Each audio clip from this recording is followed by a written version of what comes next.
Hi, I'm Sunny from Nuts.com and I'm a customer experience nut here. So I'm here to try out one of our brand new products. It's called our Baby Bar Sampler.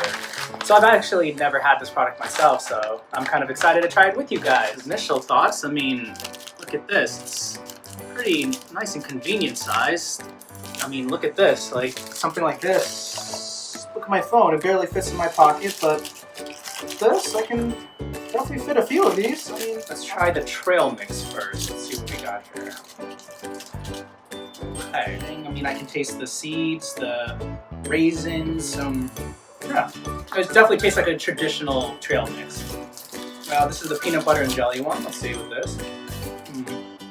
Okay, yeah, you know what this tastes just like a typical peanut butter and jelly sandwich. Definitely one of my favorite lunches nowadays even.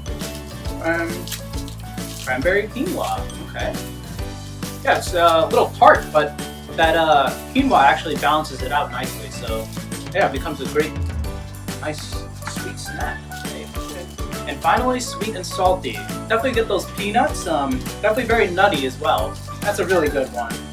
Alright, so, personally out of those, my favorite was the peanut butter and jelly one, but I'm more interested in what you guys like, so if you guys can, definitely grab one of these, let us know what you like, write your comments in the section below down here, and come back to us, alright? Again, my name is Sunny from Nuts.com, and you guys have a nutty day.